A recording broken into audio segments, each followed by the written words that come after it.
This is Musings and Counsel from London Baker Law with Debbie London Baker. Debbie, who would you say needs to have an estate planning? Okay. There's something that I learned a long time ago, actually, before I became an attorney. At 1 second after midnight on anybody's 18th birthday, they need a plan. They need the documents that work for them while they're alive because, so let's just say you were turning 18 tomorrow, Steve. Your mother could call your doctor and say, I need to set up an appointment for Steve. She could call the registrar at your school, get it. The next morning at 1 second after midnight, if she calls the doctor and he talks to her, he's really violating HIPAA laws. If she calls the school and they talk to her, they're violating privacy laws. So anybody over the age of 18, which is really hard to imagine because all of us thought we were grown up at 18, but we weren't. And so it leaves our parents in a tough space. The other thing I learned a long time ago is people die at the age of 18 and they die in tragic circumstances, car accidents. Without a will, any money from a settlement can go to somebody they'd never want to have it. And the first story I heard was a young man who died as the result of a car accident. There was a settlement. He had no will. And the settlement was divided equally between his parents. And he hadn't seen his parents since he was a year old, his father since he was a year old. But the law said it had to go. So had he had a will, the money would have all gone to his mother. But anybody over the age of 18. After that, over the age of 18 is really a great starting point. But when you get married, you want to do something so you name each other. If you buy a home, you want to do something different because what do you want to have happen to the home? If you've got children, you want to do something different because who's going to raise the children if something happened to you? And I get it that we don't think we're ever going to die before we're 90, which means our children will be 70 and they can probably or 65 and they can take care of themselves. But like you said, there's no promise. So it's really a pretty universal need. And so the reasons people don't do it, they don't think they have anything. We've already covered that. They think it's too expensive, but they've never checked it out. And we've all had that. We all have that experience. Yes. You know, I go to buy a flat screen TV and they tell me it's X number of dollars. I've never priced a flat screen TV, so I don't know. Now, if I call my friends and say, "What'd you pay for your flat screen?" and they give me a range, I go, "Oh, that wasn't so bad," but they don't check it out.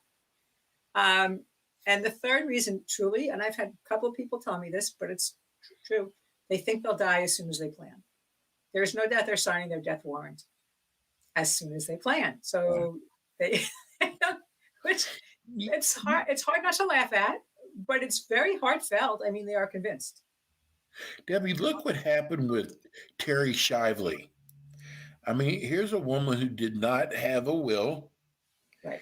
And, she got sick and she left everybody in a kind of a bad, because she thought by telling her husband she did not want to be resuscitated.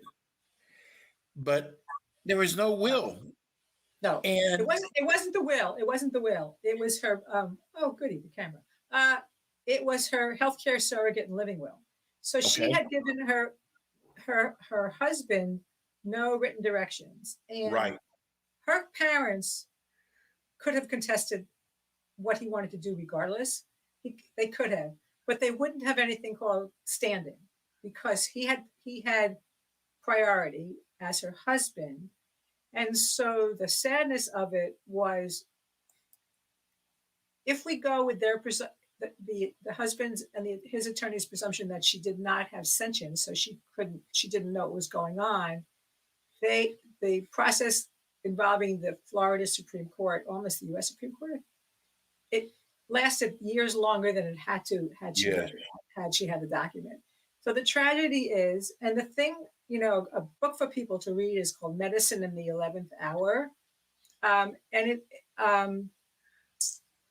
it's about, you want to make these choices because the grief your family goes through when you're ill is made multiple times worse when nobody has a direction for what you want. And what I tell people with those is, if you and I are siblings, Steve, and our mom wants plug pulled and you're in charge, okay, and I want them to keep her alive, you hold up the document to my face and you see, Deb, do you see what our mother signed? I get it, because you have to appoint the person you trust, even Right. if they don't agree with you. They just have to be willing to do what you want. And that's true for every role. So in Florida, wills are personal representatives, powers of attorney are agents, healthcare surrogates are surrogates. I don't know why they can't all have the same name, but they all have different roles. And when the family shows up to argue, the one with the document and the authority is the one that says, we're doing what this person wanted. It was their choice, not ours. And they made it. I have one client, I don't know that she'd choose the same thing today. She probably would, but she wants to be kept alive no matter what. No matter what. That will be her, if something happens, that will be on her family to do. But those are her wishes. So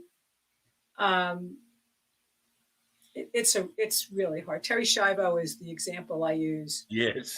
all the time for people. This has been Musings and Counsel from London Baker Law. Learn more at londonbakerlaw.com. Thanks for listening.